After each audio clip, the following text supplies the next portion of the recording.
আমি অভিনন্দন জানাই প্রথমে দেবাশিস দত্তকে, কারণ এবারে সাফল্যের চূড়ায় পৌঁছেছে মোহনবাগান।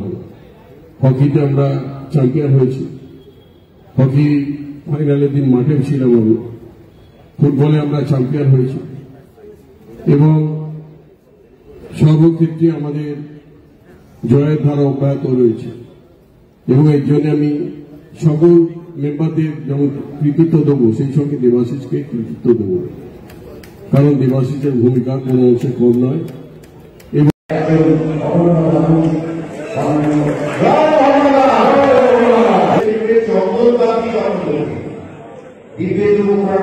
আমি আমার মনের ইচ্ছে হচ্ছে সম্পাদক হয়ে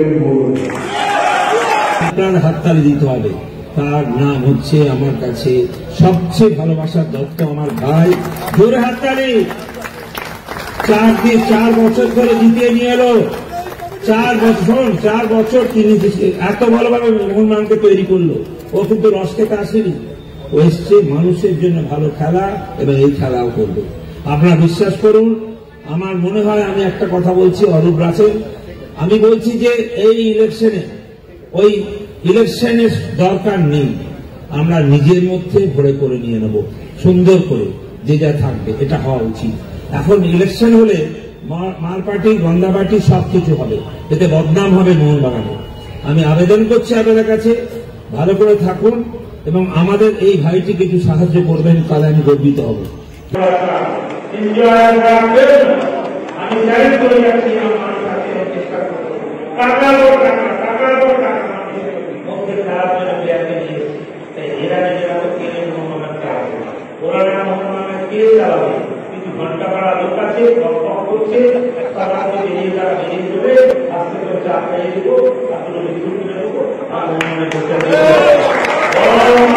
বাংলায় একটা প্রবাদ আছে, গিরগিটির মতো রং বদলায়। যে প্রবাদটা বঙ্গ রাজনীতিতে বেশ পরিচিত শব্দ, কারণ রাজ্যে যে কোনো নির্বাচন আসলেই দেখা যায় বেশ কিছু নেতারা দল বদল করে ফেলেন, সেটা রাজ্যের লোকসভা নির্বাচন হোক কিংবা বিধানসভা। অতীতের বারবার দেখা গেছে কখনো তৃণমূল ছেড়ে বিজেপি, আবার কখনো বিজেপি ছেড়ে তৃণমূলে নেতাদের যোগদানের ছবি। আর এবার কোনো রাজনৈতিক নির্বাচন নয়, কিন্তু ছবিটা বদলালো না। মোহনবাগান ক্লাবের নির্বাচনেও একই ছবি অব্যাহত। যে ভিডিওটা দেখলেন তাতে নিশ্চয়ই বুঝতে পারছেন কি বলতে চাইছি। কয়েক সপ্তাহ আগেই দেবাশিস দত্তের হয়ে ভোট প্রচার সেরেছিলেন হাওড়া 2 প্রবীণ তৃণমূল নেতা তথা রাজ্যের মন্ত্রী অরূপ রায় এবং সাংসদ প্রসূন ব্যানার্জি। অথচ সপ্তাহ 2 যেতে না যেতেই শিবির বদল করে সৃঞ্জয়ের হয়ে গলা ফাটালেন এই 2 নেতা। ভাবলেই অবাক লাগছে, তাই না? পাশাপাশি দল বদলে শাসক গোষ্ঠীর কিছু সদস্যদেরও বিরোধী গোষ্ঠীর মঞ্চে দেখা যাচ্ছে। আবার মন্ত্রী অরূপ রায় বলছেন উচ্চ নেতৃত্বের নির্দেশেই আগামী দিনে টুটু বসু, সৃঞ্জয় বসুদের হয়ে দরকার হলে বাড়ি বাড়ি গিয়ে প্রচার করবেন। তাহলে এখানে সব থেকে বড় প্রশ্ন হলো, শুধুমাত্র উচ্চ নেতৃত্বের ইশারাতেই নিজের সিদ্ধান্ত নিয়ে থাকেন? আপনাদের নিজের চিন্তা ভাবনা, নিজের মতামত বলে কি কিছুই নেই?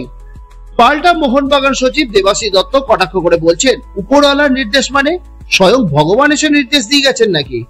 মানে ভগবানের নির্দেশ, উপরওয়ালার নির্দেশ দিয়ে বলেছে, তাহলে মানে ভগবান নির্দেশ পাঠিয়েছেন কোন?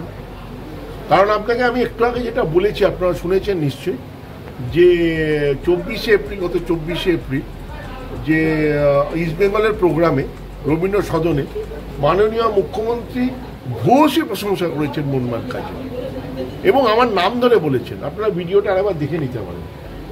ভূয়সী প্রশংসা করেছে মোহনবাগান কাজে। তো তাই জন্যে, আর আমার পার্টির সঙ্গে, তাদের উচ্চ নেতৃত্বের সঙ্গে সম্পূর্ণ যোগাযোগ আছে। আমি তাদের আশীর্বাদ নিয়েই করছি। এখনো অবধি কোনো রকম আমার কাছে নির্দেশ এসে পৌঁছয়নি যে তুমি ইলেকশনে দাঁড়িও না। শুধুমাত্র তাই নয়, দেখে মনে হতেই পারে এ যেন রাজ্যে বিধানসভা বা লোকসভা নির্বাচনের প্রচার হচ্ছে। কারণ যেভাবে বাজনা বাজিয়ে গায়ক নায়ক নিয়ে এসে তারকা খচিত প্রচার চলছে, সভাস্থল ভরাবার জন্য বাইরে থেকে লোকও আনা হচ্ছে, তা দেখে বেশ বিস্মিত হতে পারেন প্রকৃত ময়দানে ফুটবল প্রেমী মানুষেরা। আবার গায়ক নায়ক নিয়ে প্রচার করা নিয়ে দেবাশিস দত্ত বলছেন, আমাদের মানুষের সঙ্গে জনসংযোগ করা দরকার, গায়ক নায়ক দিয়ে মনোরঞ্জন করা নয়। আকাশ উঠবে ভরে জীর্ণমতবাদ সব ইতিহাস হবে, পৃথিবী আবার শান্ত হবে, একদিন জল থেমে যাবে, পৃথিবী আবার শান্ত হবে। এখানে যতজন এসছেন প্রত্যেকের সদস্য, আমরা সদস্য ছাড়া কাউকে অ্যালাউ করছি না। আর গায়ক নায়ক নিয়ে আসবো কেন?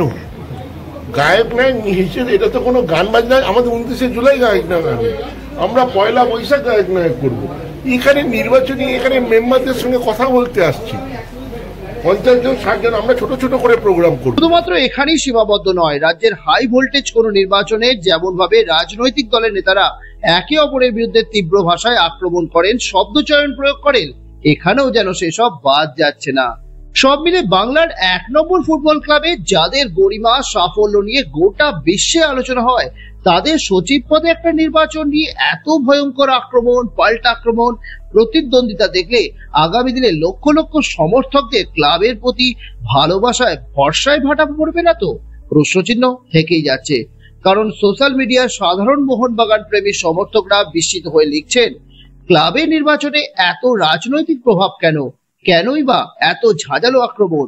নিজেদের মধ্যেই বিরোধের জেরে মোহনবাগানের নাম কলুষিত হচ্ছে না তো? ব্যুরো রিপোর্ট, ময়দান আপডেট।